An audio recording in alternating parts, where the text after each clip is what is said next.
बिस्मिल्लाहिर्रहमानिर्रहीम। अस्सलाम वालेकुम वरहमतुल्लाहि वबरकातुहू। वेलकम टू द फूड झटपट। आप सब कैसे हैं? उम्मीद है आप सब खैरियत से होंगे। अल्लाह पाक आपको खुश रखे, जहाँ रहें खुश रहें, आबाद रहें। आज मैं आपके साथ शेयर करूँगी रेशेदार शामी कबाब की बहुत ज़बरदस्त रेसिपी। वीडियो को बिल्कुल स्किप ना कीजिएगा। हम डिस्कस करेंगे बहुत से टिप्स एंड ट्रिक्स कि दाल का क्या रेशो होना चाहिए, किस तरह फ्राई करने चाहिए, शामी कबाब का कलर भी अच्छा आए और वो टूटे भी बिल्कुल नहीं, कौन से मसाले इसमें डालने चाहिए। चलिए रेसिपी स्टार्ट करते हैं। हमने बीफ लिया है 1.5 किलो। ये हड्डी के बग़ैर है, हड्डी के बग़ैर गोश्त है। हड्डी, चर्बी, बहुत ज़्यादा सिल्वर स्किन जो होती है, ये सब कुछ अंदर नहीं होना चाहिए। सिल्वर स्किन इसके अंदर फिर गल नहीं पाएगी और मसला करेगी। गोश्त को अच्छी तरह धो लिए। ये हमने फ्रेश गोश्त लिए, इसलिए हमें इसकी भुनाई करने की पहले ज़रूरत नहीं है। इसके अंदर कोई स्मेल नहीं होगी। जो फ्रीज़ किया हुआ गोश्त होता है उसकी हमें भुनाई करनी चाहिए, थोड़े से ऑयल में और लहसुन अदरक में। तो हम इसको डायरेक्ट पानी में डाल देंगे और इसको बॉयल आने देंगे। दूसरी तरफ हमने दाल भिगो दी है। इसका एग्जैक्ट और ठीक रेशो जो होता है, 1 किलो गोश्त में आधा किलो दाल होनी चाहिए। मैंने 1.5 किलो गोश्त लिया था तो मैंने आधा किलो दाल ली है। पानी उबलने लग गया है, ऊपर झाग आना शुरू हो गई है। जितनी फ़ैट है ये सारी हम निकाल लेंगे।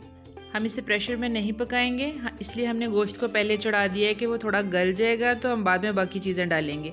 ये साबुत मसाले इसमें ऐड करेंगे, जिसमें साबुत खुश्क धनिया 1 खाने का चम्मच, चिली फ्लेक्स 1 खाने का चम्मच, काली मिर्च 1 खाने का चम्मच, दालचीनी 2 या 3 स्टिक्स इसके अंदर डाल दें।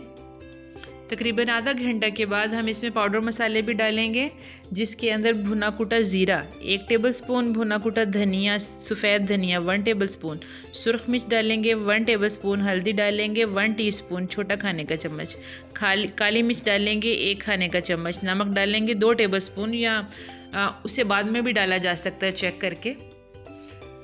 ये सारा कुछ हम इसमें मिक्स कर देंगे आधे घंटा गोश्त पकने के बाद। अब ये दाल जो हमने भिगो के रखी थी 2 घंटा पहले, और इसमें 1 कदर प्याज, 2 प्याज ले लें मीडियम साइज़ के, लहसुन अदरक की पेस्ट 2 टेबलस्पून डालेंगे। ये सारी चीज़ें भी हम इसमें अब शामिल कर देंगे। आधा घंटा हमारा गोश्त गल चुका है। अब हम इसके अंदर ये दालें डालेंगे और तमाम पाउडर मसाले और प्याज, लहसुन अदरक सब डाल देंगे। और अब इसको एयर टाइट ढक्कन से अच्छी तरह ढक के तकरीबन आधा घंटा मज़ीद गलाएंगे। ये कुछ ग्रीन मसाले ले लें, सब्ज़ धनिया, सब्ज़ पुदीना और हरी मिर्च, इनको काट के रख लें। ये देखिए पूरा 1 घंटा लगा और हमारा बहुत अच्छा गोश्त भी गल गया और दाल भी गल गई।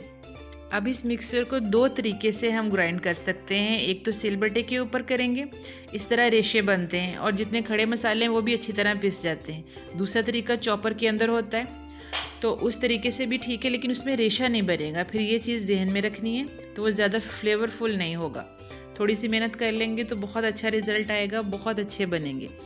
एक दफ़ा बनाकर हम इसको फ्रीज़ कर लेते हैं तो फिर मामला चलता रहता है 2-3 महीने। अब तमाम मिक्सचर को हमने कूट लिया है सिलबट्टे पे। इसमें ग्रीनरी ऐड करेंगे, सब्ज़ धनिया ज़्यादा सारा डालेंगे, पुदीना डालेंगे, फ्रेश हाथ से उसको तोड़ लेंगे, उसको काटेंगे नहीं तो ज़्यादा अच्छी स्मेल और इसकी खुशबू आएगी टिक्कियों के अंदर। कुछ पाउडर मसाले डालेंगे, जैसे हमने नमक चेक किया तो नमक इस मौके पे चेक करना बहुत ज़रूरी है। इसके अंदर जो कमियां हो वो पूरी करें। नमक कम था तो हम इसमें नमक डालेंगे। मसालों की भी थोड़ी कमी एंड में डालना ज़रूरी होता है। ये भुना कुटा खुश्क धनिया जो कि बहुत अच्छा फ्लेवरफुल लगता है वो डालना है। काली मिर्चें डालेंगे 1 टेबलस्पून, गरम मसाला भी ऐड कर देंगे। अब ये मिक्सचर रेडी है, इसको अच्छी तरह मिक्स कर लेंगे। इसको हम टिक्कियों के मोल्ड में भी बना सकते हैं, लेकिन मुझे ये तरीका पसंद है। हाथ से छोटे साइज़ की बारीक टिक्की, इससे बड़े साइज़ की टिक्की जो है वो अच्छी फ्राई नहीं होती, अंदर से उसमें ऑयल का फ्लेवर नहीं जाता।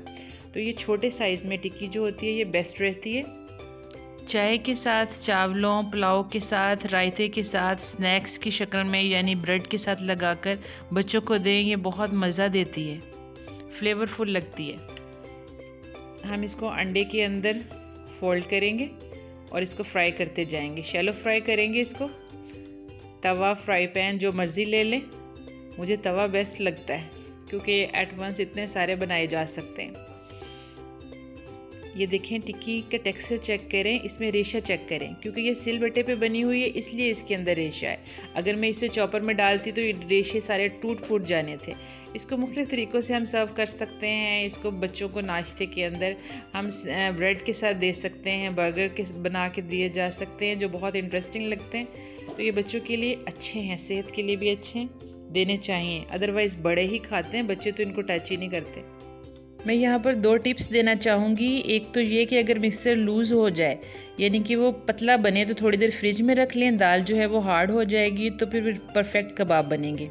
दूसरी टिप ये है कि इसको 2 तरीक़ों से फ्राई किया जाता है। एक तो अंडे से जो मैंने किया है, तो दूसरा तरीका ये है कि इसको मैदा लगा कर दोनों साइडों से मैदे में फ़ोल्ड करके इसको फ्राई करें, वो भी बहुत अच्छा और जूसी बनता है। मेरे चैनल पर आपको कीमा से बने शामी कबाब की भी बेहतरीन सी रेसिपी मिलेगी, उसे लाजमी वॉच कीजिएगा, वो बहुत ज़बरदस्त है। दुआओं में याद रखिएगा, अपना बहुत सा ख्याल रखिएगा। इजाज़त दें, अल्लाह हाफिज़। Thanks for watching.